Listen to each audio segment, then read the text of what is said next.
I joined Tinder too late. Everyone with self-respect had already left.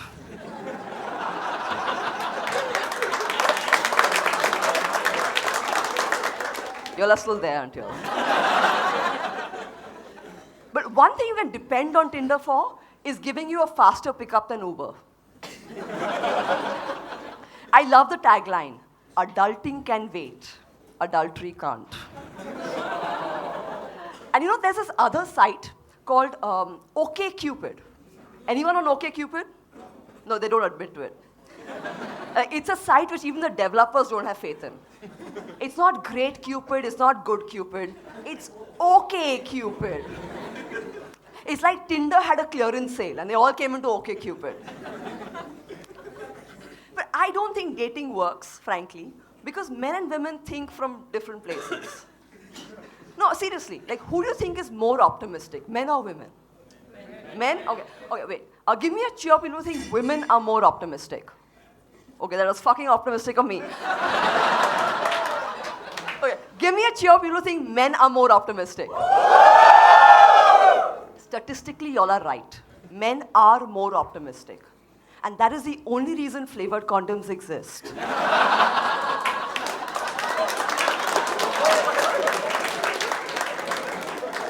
Okay, ladies, good news for us. August 8th is International Female Orgasm Day. It exists. I was telling a guy friend of mine this. He's like, where's your gender equality now? When is Male Orgasm Day? I was like, that's every day. Another thing guys get away with is, do you understand women, sir? Yeah. Okay. Ladies, chosen one in the house. But mostly guys are like, I can't understand women. Ladies, do we understand men? No. No? Of course we understand men. You're too young. There is nothing great to understanding men. The problem is communicating with them. I sent a guy a text.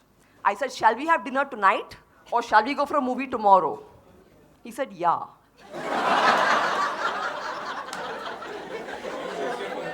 Mr. I can understand women. What does yeah mean?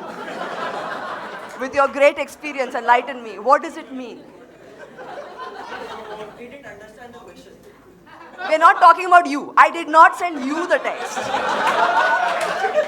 You know, generally when I ask, guys are like, yeah means yes to both. I'm like, guys at least get each other. Like these days I have a theory.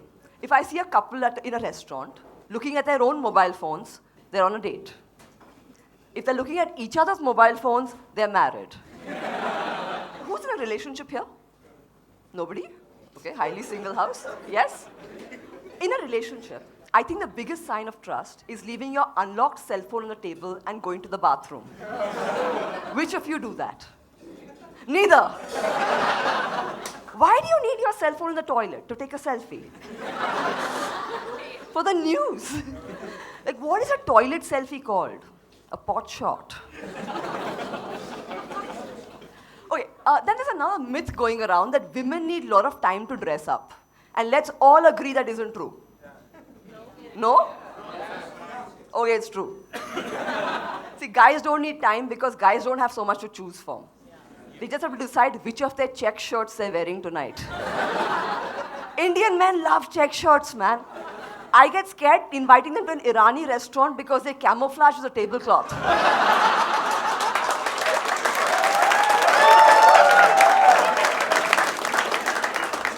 But guys, y'all aren't too bothered about your looks, am I right?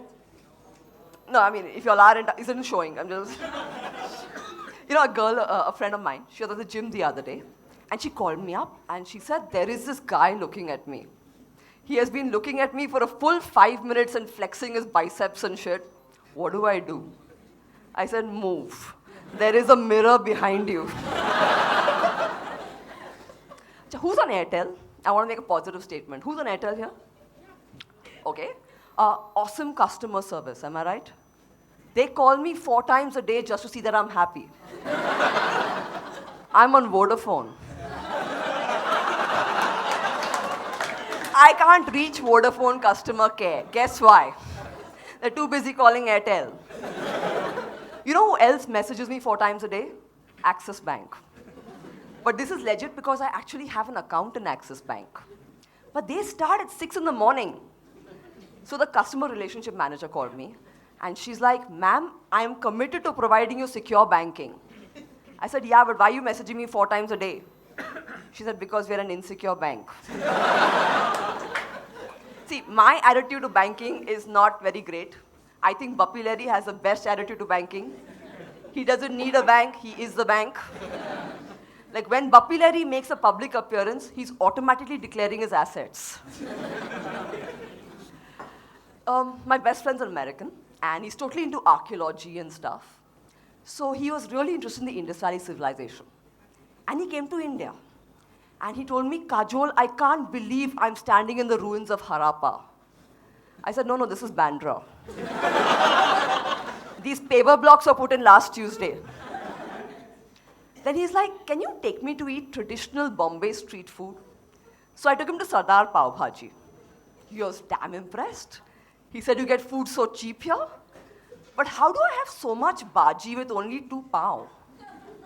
I said, James, they're like Hewlett-Packard. They sell you the printer for cheap and make money on the cartridges. But every foreigner asks you this one question. Is Air India safe? I'm like, of course it's safe, yeah? If it were hazardous, we'd have called it Air Delhi. Achha, people who like kinky sex in the house, give me a cheer. Okay, it's just us, lady. It's just us. So I want to tell you all something about kinky sex. You'll know. If you touch yourself and you choke yourself at the same time, it's called autoerotic asphyxiation. Asphyxiation, yeah. See, you didn't raise your hand earlier.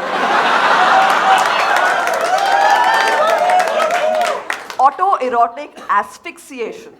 Unless you're in Delhi, then it's just called masturbation. The other day I did a female masturbation joke in South Bombay, okay? Cream of society. And this woman got up and she's like, how can you talk like that? Don't you have any class? I said, what if I replace the cucumber with a zucchini?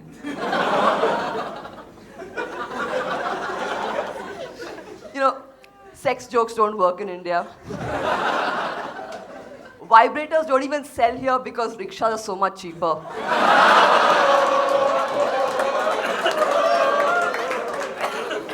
I live in North Bombay, I know what I'm saying. There is a reason we call Bandra the unhappy ending. People in South Bombay are like, look at the state of the roads. I'm like, I know, right? I live in Borivali. Anyone who knows where Borivali is? Yeah? So it's right next to this big jungle called the Borivali National Park. And last week I went into the jungle. And something hairy jumped out at me from behind a bush. It was Baba Ramdev. No, it's a true story. He comes to Borivali National Park to collect jari booties to make Patanjali products. Anyone uses Keshkanti? It really enhances hair growth, just saying. Baba uses it as a face wash.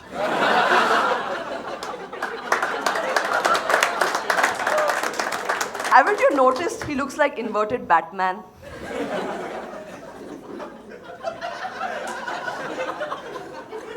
When he does headstands, people think he's grown an afro.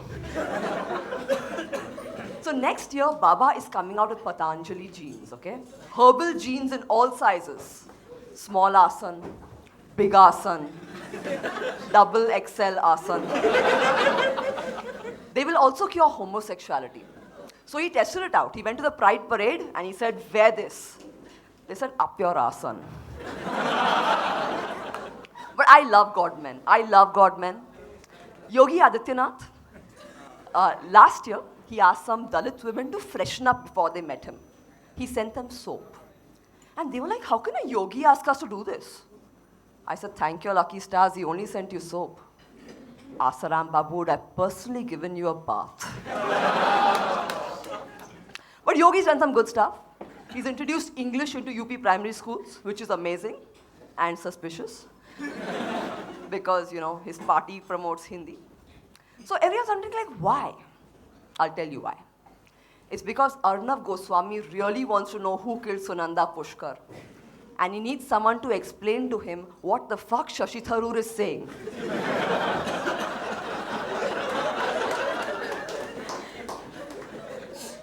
You know, years back, some guys tried to put subtitles onto Shashi Tharoor's speech. And that's how we have panoramic view. He was invited to the Oxford University to give a speech. And when he reached there was this big board outside.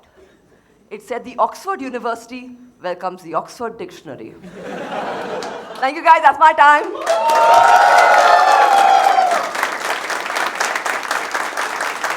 Thank you.